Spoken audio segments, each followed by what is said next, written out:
We have some breaking news to bring you right now. We are looking at a chase that is taking place right now. This is Chopper 4 over the scene of this, and we don't know how long this chase has been occurring. It doesn't seem to be clearly a high-speed chase at the moment, and no other cars seem to be involved, but also got some more information on exactly where this is. Yeah, this is all happening, or it was along North Miami Avenue, close to Northwest 79th Street there.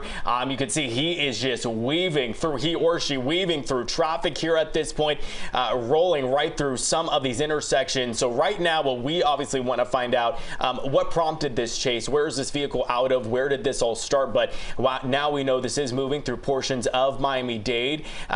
Producer, if you can keep me posted on where we're getting a good look of where this is happening now.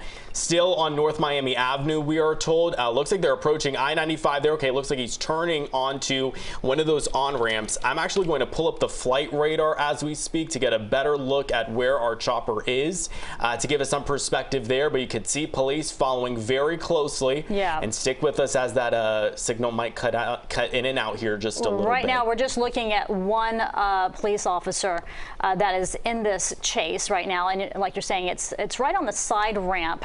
So we'll see if he does get on the freeway there. But at portions, you saw how close he got to other vehicles there. So at this point, no other collisions involved in this, and it's going in different speeds. I'm being told right now it's 62nd Street and I-95. Yeah, he just turned on to 62nd. He's now heading heading westbound, now looping back south, and this is part of the roads there that kind of just wrap around I-95. You've got a lot of on and off ramps. Okay, he's hopping on 95 now southbound. This is in the southbound direction here.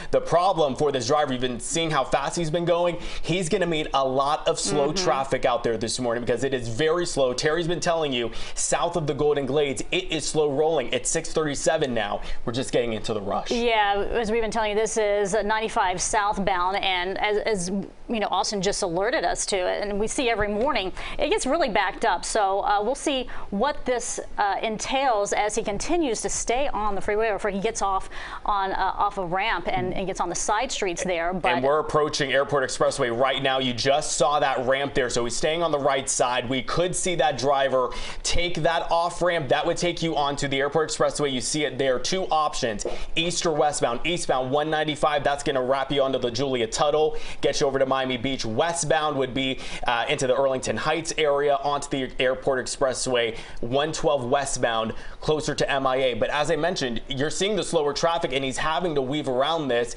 trying to clearly evade police. But it's going to be a tough time trying to do that because you've got a lot of slow traffic rolling through this area. But still, we're seeing that one cop there. What's interesting, though, is it's still a single officer in this chase.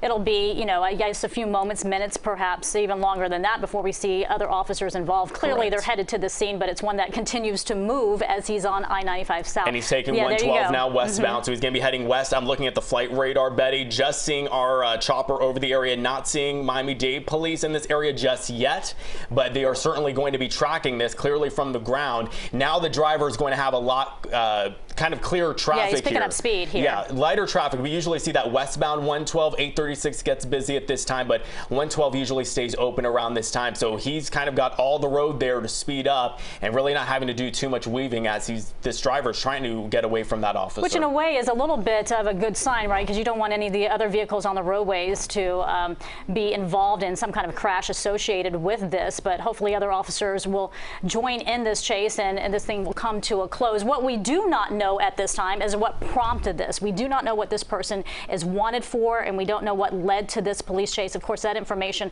will continue to occur, but it is picking up speed, as you see. When we first started, it was on the side streets, and now he's really got kind of an open road. And you're having a tough time seeing him right now. Those are those Metro Rail tracks. They're going to be approaching. There's the Arlington Heights station. There's your transfer point between the orange and green line trains, and you can see we're closer to 112 now. You can see him there just breezing through this area at this point and really climbing in speeds. This is dangerous not only for an interstate, but there really is kind of a fear there because you've got a lot of traffic that may be closer to MIA. They're getting closer to Lejeune Lejeune Road now. That's where 112 will loop to the south, and then there will likely be some slow traffic around MIA. So if you know someone heading to the airport this morning coming off 95, tell them they may want to stay from 112 right now, because we do have an ongoing police chase. We can see one Miami-Dade police cruiser and this SUV that they are following right now, certainly keeping those high speeds as they continue to travel in the westbound direction. Again, we don't have a lot of details about what led to this, but just judging from watching this suspect maneuver not only through the side streets but now on the freeway, it appears that this person does have a pretty good knowledge of the roadways around the Miami area, right? Because it is just really maneuvering quite well, not only through traffic but in this open stretch that you see right now. And this police chase is picking up speed. We're still waiting to see if other officers will get involved, although it looks like they're starting to slow down right now. He's about to hit some slow traffic right when you get near Lejeune. This is where portions of 112 kind of loop away from each other and very close to MIA. So this driver, he or she, we don't know at this point. We're working to get those details. But again, you're going to be hitting pockets of slow traffic here. Now that can create a danger, because clearly this driver wants to continue going, and then they're trying to meander around and really taking some risks doing so right now. So he just moved through this interchange here near 36th Street, right on the north side of MIA, heading southbound now. You're going to see portions of Miami International Airport, and Chopper may have to keep their distance a bit because this is very close to the runways there at Miami International Airport.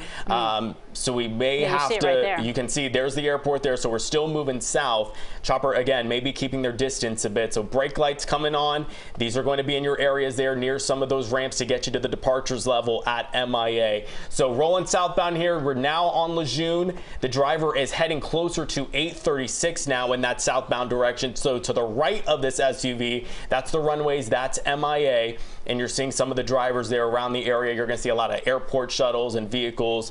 All right, so it looks like they took one of these ramps here now onto, I believe this would be 21st Street, which actually takes you right into the airport here. So we're going to keep following. Yeah, that's going to be interesting if he gets caught up in airport traffic. Where is this person going and with what intention here? It did appear that he knew the streets quite well. He's into the airport right now. You just saw the sign. And they've got the area blocked. Here we go. We've got other officers that were there. We'll see if they'll take part in this chase here. Again, it's still a single officer chasing this vehicle, which is surprising because it's been going on for quite a while now. We've just been, watching it once we got the chopper up to be able to see this from the air. But it's really an amazing vantage point of a police chase that has occurred, during morning rush, and that's not something that we see very often. We don't. Very early for something like this to happen. And again, what makes things complicated is the amount of traffic.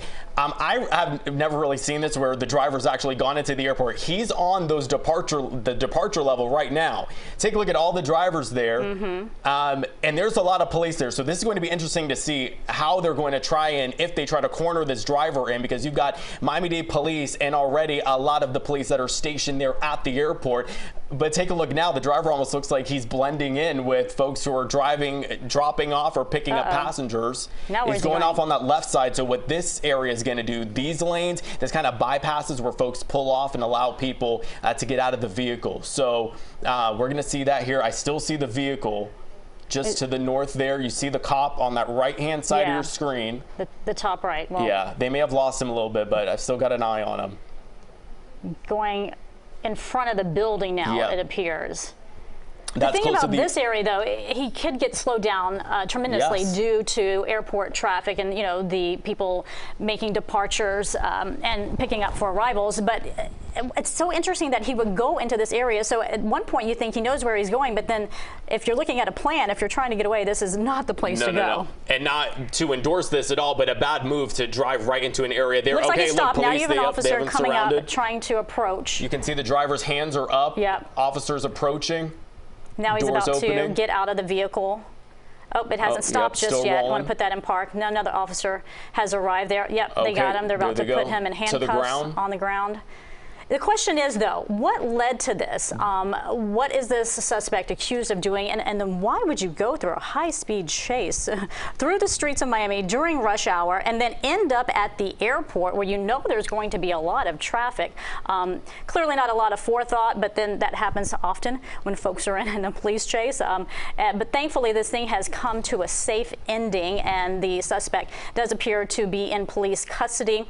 We're going to be learning a lot more details on what prompted this, but it doesn't look like there is a fight at all. He looks like he cooperated, yeah. And oftentimes with the police, you mentioned, it looks like the driver knew where he was going, but oftentimes when we see these police chases, they're just trying to get away. So they're taking any which way. They're trying to sneak away from police or try to speed up, take a quick diversion. But in this case, you know, hopping on 112, you're basically heading to MIA, and a lot of the ramps then just kind of lead you onto Lejeune and into the airport, and that appears to be what happened here. But now we do have a man that appears to be in custody after this police chase that went right from Northwest Miami-Dade down 95 onto the airport expressway and right to Miami International. And at times at high speed. So very thankful that this didn't injure anyone else during the high-speed chase at times, and then any other vehicles were damaged in this. It appears that he is being taken into custody, and we'll get more information as to what prompted this. But there you go. To some extent, a peaceful ending to what could have been a very different situation.